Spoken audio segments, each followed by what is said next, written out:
Hello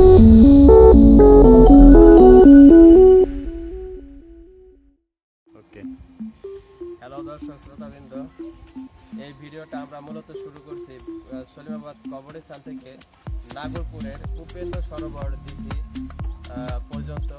তো আমরা রাস্তার চারপাশে এবং দিঘির চারপাশের যে মনোরম দৃশ্য যতটুকু পারছি আপনাদের জন্য কভার করার চেষ্টা করছি। তো আশা করি আপনাদের সবারই এই ব্লগ ভিডিওটা ভালো লাগবে। ঘুরে আসি নাগরপুরের এই পাশার উপর। সুপ্রিয় দর্শক শ্রোতা, আমরা শুরুতেই সলিমাবাদ হাফিজিয়া মাদ্রাসার পূর্ব প্রান্ত থেকে যা আমাদের আজকের ব্লগে যাত্রা শুরু করলাম। তো শুরুতে আমরা যেটা দেখতে পারবো সেটা হচ্ছে সলিমাবাদ কবরস্থান সংলগ্ন পুকুরের এক অপরূপ সুন্দর দৃশ্য। এই পুকুরের সাথে জড়িয়ে আছে সলিমাবাদ এবং বেকরা গ্রামের সাধারণ মানুষের জীবনযাত্রা এবং স্মৃতি বিজড়িত মুহূর্ত। সুপ্রিয় দর্শক, আমরা কিছুক্ষণের মধ্যেই পৌঁছে যাব আমাদের প্রিয় সোহেল ভাইয়ের চায়ের দোকানে। আমাদের মুন্সি চা বানাচ্ছে, আপনারা দেখুন, অনেক সুন্দর চা। আপনারা আসবেন এখানে চা খাওয়ার জন্য।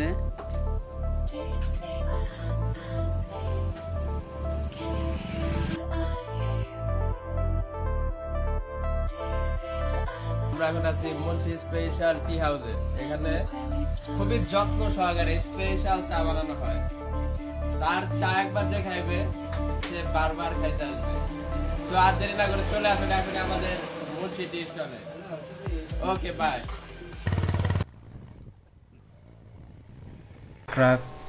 আমরা কিছুক্ষণের মধ্যেই পৌঁছে যাব বেকরা কবরস্থান সংলগ্ন হাফিজিয়া মাদ্রাসা এবং এতিমখানায়। তো চলুন একটু ঘুরে আসা যাক এই এতিমখানাটি। তো শুরুতে আমরা যদি দেখতে পাচ্ছি কিছু হাফেজ যারা শিক্ষা গ্রহণ করতে এখানে এসেছেন, তারা একটা ওজুখানায় বসে আছে। তো আমি এই হাফিজিয়া মাদ্রাসা সম্পর্কে দু একটা কথা বলতে চাই। সেটা হলো, আমরা গ্রামবাসী বেকরা, সলিমাবাদ এবং নাগরপুর উপজেলায় যারা কাছাকাছি বসবাস করি, সবাই আমাদের যথাসাধ্য মতো চেষ্টা করব এই হাফিজিয়া মাদ্রাসার কল্যাণমূলক কাজের জন্য।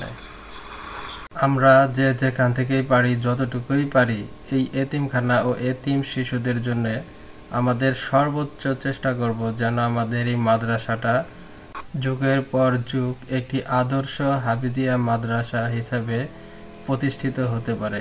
আপনাদের একটু সময় পরে আমাদের নির্দিষ্ট গন্তব্যের উদ্দেশ্যে যাত্রা শুরু করলাম। প্রতিমধ্যে দেখতে পেলাম একটি সুন্দর মনোরম কবরস্থানের দৃশ্য।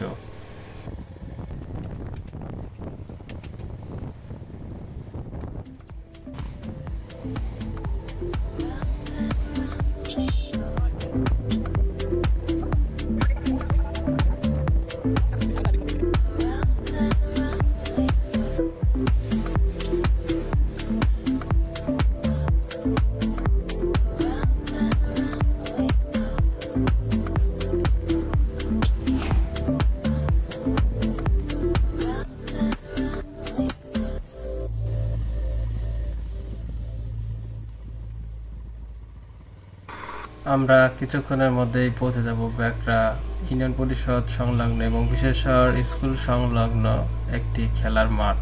মাঠটি দেখতে যেমন চমৎকার তেমন আকর্ষণীয়। এখানে প্রতি বছরই আয়োজন করা হয় ফুটবল, ক্রিকেটের এক বিশাল টুর্নামেন্টের এবং গ্রামবাসীর বিনোদনের এবং সংস্কৃতির একটি ধারায় পরিণত হয় এই খেলার মাঠটি এবং সবাই এখানে মিলেমিশে একাকার হয়ে খেলা উপভোগ করে।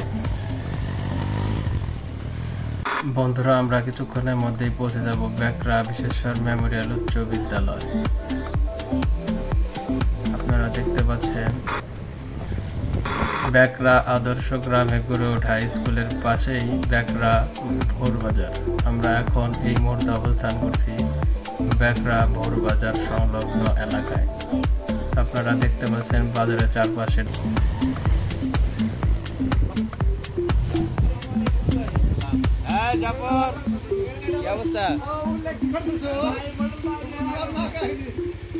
বাজার থেকে আমরা আমাদের নির্দিষ্ট গন্তব্যের উদ্দেশ্যে আবারও যাত্রা শুরু করলাম। যাত্রা পথে আমাদের শুরুতেই সামনে পড়লো বেকরা ইউনিয়ন পরিষদ। তো চলুন ঘুরে আসা যাক নাগরপুরের উপেন্দ্র সরোবর দিঘি থেকে।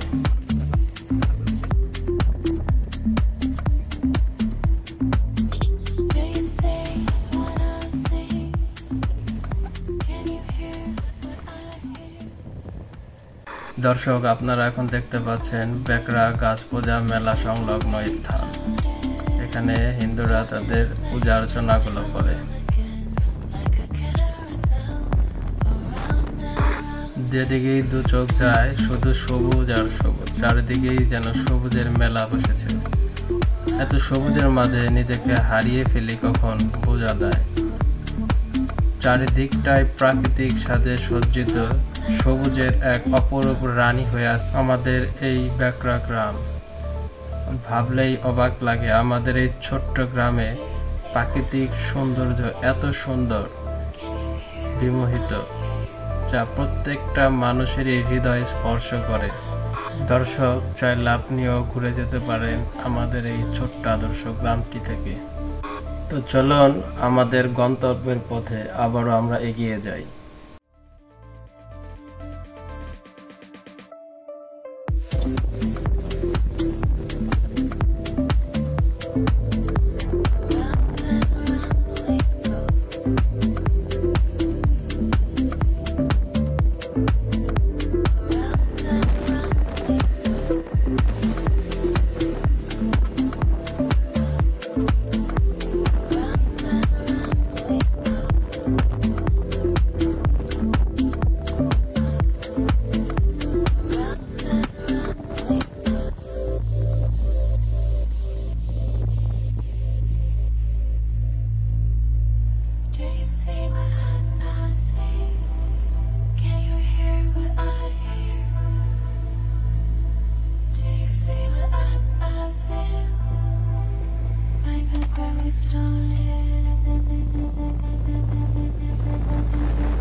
সামনে দেখতে পাচ্ছেন ঐতিহ্যবাহী সেই আলিম কাকার চায়ের দোকান।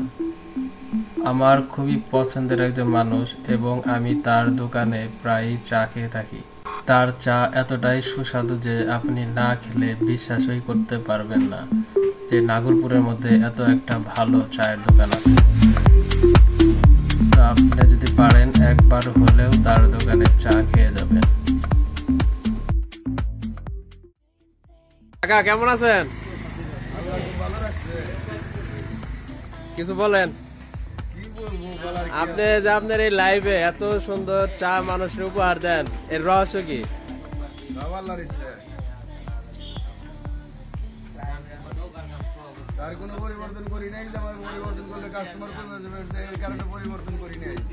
যাক, আপনার মতো সৎ লোক আমার দেখা মতে খুব কমই দেখছি। তো আপনার এই চায়ের দোকানটা আরো অনেক বড় হোক, আরো অনেকে আসুক, বিভিন্ন প্রান্ত থেকে এসে আপনার হাতের এক কাপ চা খেয়ে যাক।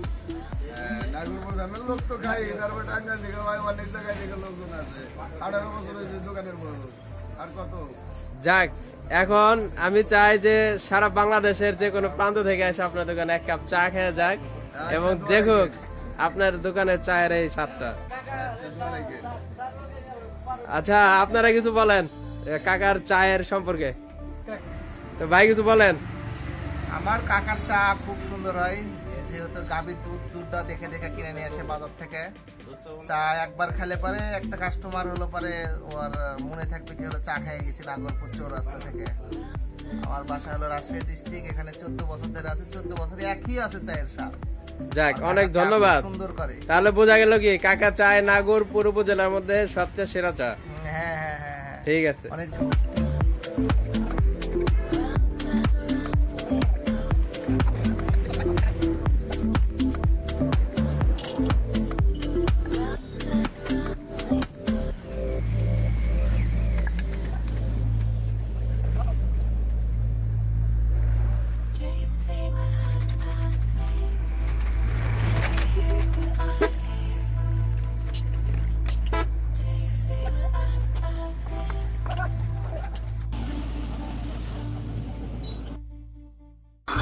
ওয়াও, দারুণ, অসাধারণ চা।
বন্ধুরা, এই হলো আমাদের সেই কাঙ্ক্ষিত উপেন্দ্র সরোবর দিঘি, যার উদ্দেশ্যে আজকের ব্লগ আমরা শুরু করেছি।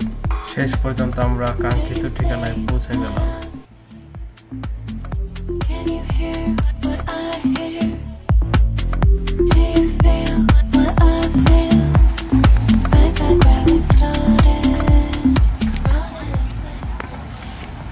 সুপ্রিয় দর্শক শ্রোতা, আজকে আমাদের যে ভ্রমণটা ছিল সলিমাবাদ কবরস্থান থেকে নাগরপুরের দিঘি চালা পর্যন্ত, উপেন্দ্র সরোবর দিঘি পর্যন্ত। তো আমরা রাস্তার চারপাশে এবং দিঘির চারপাশে যে মনোরম দৃশ্য যতটুকু পারছি আপনাদের জন্য কভার করার চেষ্টা করছি। তো আশা করি আপনাদের সবারই এই ব্লগ ভিডিওটা ভালো লাগবে এবং আপনারা চাইলে এখানে ঘুরে আসতে পারেন। তো এইখানে কিছু দিবসে যেমন ঈদ এবং বিভিন্ন ছুটির দিনে এখানে অনেক মানুষের চলাফেরা এবং ঘোরাফেরা হয়। তো আপনারা চাইলে এই সুন্দর জায়গাটি ভ্রমণ করতে পারেন। তো আমরা এখন দিঘির এক পাশে অবস্থান করছি। তো আসলে এই কথিতা সেই দিঘিটা যে ছিল জমিদার উপেন্দ্র সরোবর, তার মনের উপঢৌকনের জন্যেই এই দিঘিটা তৈরি করছিল। তো এই দিঘির সাথে এখানকার মানুষের বহুত স্মৃতি বিজড়িত। প্রায় 100 বছরের বেশি সময় ধরে এই দিঘি এই নাগরপুর বাসীর সাথে অঙ্গপ্রত্যঙ্গভাবে মিশে আছে এবং এর প্রাকৃতিক সৌন্দর্য আপনাকে দেখলে অবশ্যই অবাক করবে। এই দিঘিটা আমি যতবারই আসি এবং যতবারই দেখতে আসি আমার খুবই ভালো লাগে। একটা প্রাকৃতিক মনোরম দৃশ্য, তো যেটা যে কারো মনের যত কষ্টই থাক এখানে এসে একটু বসলে, একটু সময় দিলে অবশ্যই তার মনের যে ভাবমূর্তি সেটা পরিবর্তন হবে এবং তার মনের একটা আনন্দ, মনের একটা খোরাকের সৃষ্টি হবে। তো আপনারা তো দেখতেই পাচ্ছেন। তো আশা করি আপনারা চাইলে এখানে ঘুরে আসতে পারেন। তো আমাদের এখানে আসার অ্যাড্রেসটা হলো নাগরপুর থেকে, নাগরপুরের একটু পশ্চিম পাশে আসলেই উপেন্দ্র সরোবর দিঘি। নাগরপুর ট্রেন স্ট্যান্ডে নামার পরে একটা রিক্সা বা অটোতে যদি বলা হয় যে আমরা উপেন্দ্র সরোবর দিঘিতে যাব, তাহলে সরাসরি এখানে 5 টাকা অথবা 10 টাকা দিলেই এখানে এসে নামাই দেবে। তো আজকের এই ট্রাভেলিং ব্লগ ভিডিও শুনে আমাদের সর্বোচ্চভাবে যে সহযোগিতা করছে সে হচ্ছে আমাদের আওলাদ ভাই। তো আওলাদ ভাই এখনো পর্যন্ত ক্যামেরা হাতে আমাদের সাহায্য করেই যাচ্ছে। তার এই অবদান আসলে অনস্বীকার্য। আমি চাই যে তার মুখে থেকে এই ধরনের ট্রাভেলিং ব্লগ করা সম্পর্কে তার মতবাদ কি এবং ভবিষ্যতে সে এই ধরনের কাজে আমাদের আরো সহযোগিতা করবে কিনা অথবা আমাদের পাশে থাকবে কিনা। আসসালামু আলাইকুম সুপ্রিয় দর্শকবৃন্দু, আপনারা কেমন আছেন? আশা করি সকলেই ভালো আছেন। আপনারা দেখতে পাচ্ছেন আপনাদের জন্য আমরা সুন্দর একটি ভিডিও উপস্থাপন করছি। আমাদের সলিয়ামাবাদ থেকে নাগরপুর উপেন্দ্র সরকার অবধি অনেক কষ্ট করে ভিডিওটা করা মোটরসাইকেলের মাধ্যমে। তো আপনারা সকলেই আমাদের উৎসাহ করবেন, আমরা যেন আরও সুন্দর ভিডিও উপস্থাপন করতে পারি আপনাদের মাঝে। আশা করি আপনারা আমাদের পাশে থাকবেন এবং আমি সর্বোচ্চ চেষ্টা করব আমাদের সাব্বির ভাইয়ের সাথে এই ভিডিও উপস্থাপনে আপনাদেরকে উপহার দেওয়ার জন্য। আশা করি আপনারা আমাদেরকে পাঠিয়ে থাকবেন, লাইক কমেন্ট এবং শেয়ার করবেন। অবশ্যই বেশি বেশি কমেন্ট করবেন, লাইক শেয়ার। সাব্বির ভাই চ্যানেলের সাথে থাকবেন। ধন্যবাদ সবাইকে, আল্লাহ হাফেজ।